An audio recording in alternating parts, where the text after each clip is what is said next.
What's going on, guys, and welcome back. Oh, that shouldn't be there. Oops.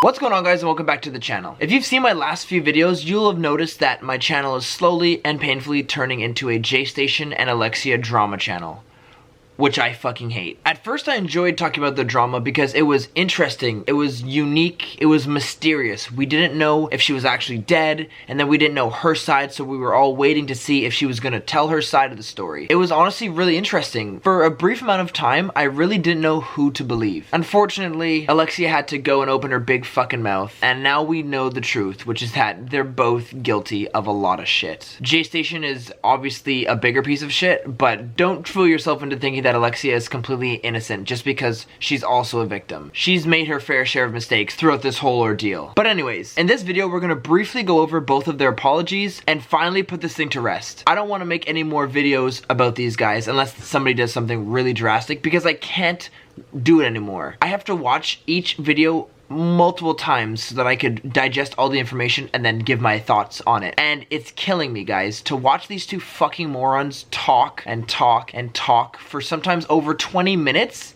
It's fucking killing me. And if I have to sit through one more shitty little 25-minute exposed video, I'm gonna fucking kill all of my roommates and then flee the country because I can't do this anymore. But with all that being said, let's get into Jaystation's Exposed video. Are you that fucking psychotic?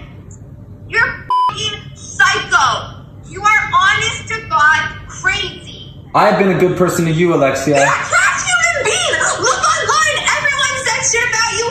Everybody hates you, Jay. Everybody hates you. This is just a taste of how Alexia is in real life, guys. So the theme of this video is very evident from the first clip. Firstly, he plays a nice out of context conversation where they're in the middle of an argument, but for some reason he's super duper calm. I wonder if that's because he knows his friend is filming, so he's putting on an act, just like usual. And then right after that clip, he explains to us how Alexia made him unfollow everyone on his Instagram. She even made me unfollow all of my fans on my Instagram. In case you guys didn't notice, my Instagram, I'm following like 2 people right now. I just started following new people, but it was at 0. She made me unfollow all of my fans. And to me, that means absolutely nothing. The theme of this video is I'm gonna say whatever I want about Alexia that will make her look bad, and my fans will believe it because they believe anything. That's all he does throughout this video. He just makes a bunch of random claims with little to no proof, and the attempts to make himself look better and Alexia look worse. And honestly, if the rest of the video continues on this theme of say whatever you want because they'll believe it, I'm not even gonna go over it because it's a waste of fucking time. She makes it seem like I went through her phone while she was sleeping, guys, but you all know that every iPhone has a freaking password that you have to put in, guys. She typed in her own password, gave me her phone, and that's where I saw the craziest stuff possible, guys. She'd been recently sending pictures of hearts to random guys on Instagram, talking about drinking with guys, getting high with guys, flirting with guys, like so many guys, like over 100 different guys from all around the whole entire world. Yep, that's literally all I needed to hear. He is just saying anything he can with no proof, no evidence, just to tarnish her image and make his look better. I'm gonna do you guys a huge favor. I'm gonna watch the rest of the video, and if he says anything else with substance, I'll let you guys know. So I went through his whole exposed video and it's just a bunch of bullshit. 25 minutes of him just saying whatever he can with little to no proof, out of context conversations. It's honestly a joke. Something else I noticed is that he's using his YouTube voice. He's not even trying to be genuine or sincere anymore. He simply wrote out a nice little script and is very clearly reading directly off of it. So about now, you guys might be thinking, okay, so Jaystation's clearly a lost cause. He's saying anything he can to make Alexia look bad. But what about Alexia? Poor innocent Alexia, who suffered all this abuse and has done nothing wrong and had no idea Jaystation was a monster. Surely she's gonna remain true and continue to be her most authentic and genuine self. Right? So I really didn't want to have to make this video today, but a lot of you are asking me for more details on the video that I released yesterday. So I kept out so many details in that video in hopes to be respectful towards Jay. This video that I originally filmed yesterday was over 30 minutes long, but out of respect for Jay, I cut down all the details and literally brought it down to 19 minutes. But after seeing Nope. I know that Jay has been denying that he ever laid a hand on me, but this is completely false. I even have a conversation with Jay and I on the phone with me completely saying that you pushed me and you threw a phone at me, and then Jay agrees. I'm gonna play that for you guys right now. Like, what am I gonna do to you though? What do you mean? Like what you did before? Hit me, throw shit at me, or push me and throw shit at me. But you're already gone.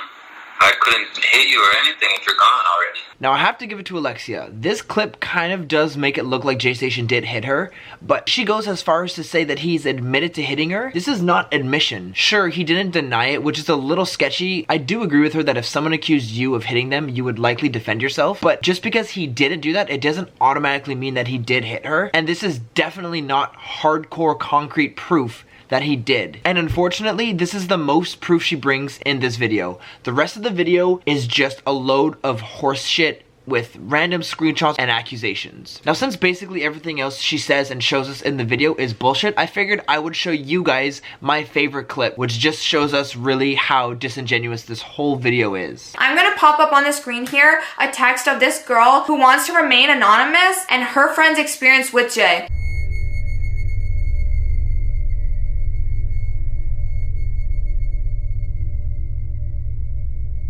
So she's showing us texts from a random person who we don't know. It could just be her texting herself on another phone. We have no idea if this is legit or not. But anyways, she's showing us a text that basically confirms that Jay is the kind of person that everyone thinks he is, which is fair. I'm not saying that this isn't true, but I just don't really believe it when it comes from a random phone number. Anyone could have typed up and sent that message. We don't know who it came from. But the thing that I love about this clip is the spooky music in the background.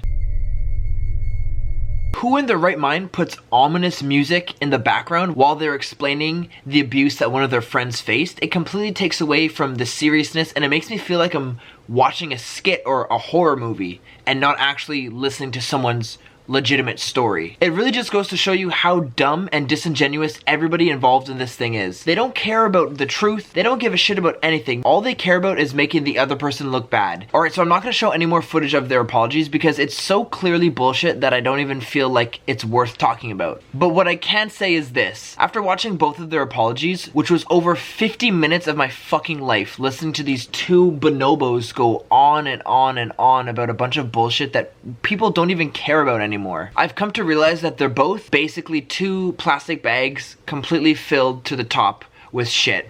They're full of shit is what I'm trying to say. Most of what they're saying has either been taken out of context or simply can't be proven. And since both of their stories are so different, it's impossible to tell who's actually lying. What it really boils down to is that they were both in on the idea of faking her death. And when that, along with their shitty relationship, blew up in their face, they both decided they'd do damage control in their own way. Which as a result came all these videos which are fucking painful to sit through. At the end of the day, they're both a bunch of clout chasing idiots, and you shouldn't feel bad for them because they don't deserve it. You should feel bad for Gibraltar, because just last week Gibraltar's twin brother passed away tragically. So yeah, unless either of them do something drastic like hiring a hitman or get into like a physical fight, I probably won't be covering the drama between the two on my channel. However, I haven't really talked about that slimeball Ahmed Mo, who a lot of people tend to forget that he is at the center of this drama. So maybe I'm gonna make a video on him and talk some shit, who knows. Thank you all so much for watching. Thank you for all the support recently, all the comments, the likes, the subscribers. I appreciate it so much. I love you guys, and until next time, peace out. I'm living life like I'm not alive. Risky little nigga, I'll take the dive. Don't try to come to me, got a guy. I hit your bitch, bro, I wouldn't lie. I tried to kill it, it wouldn't die. Ain't hitting the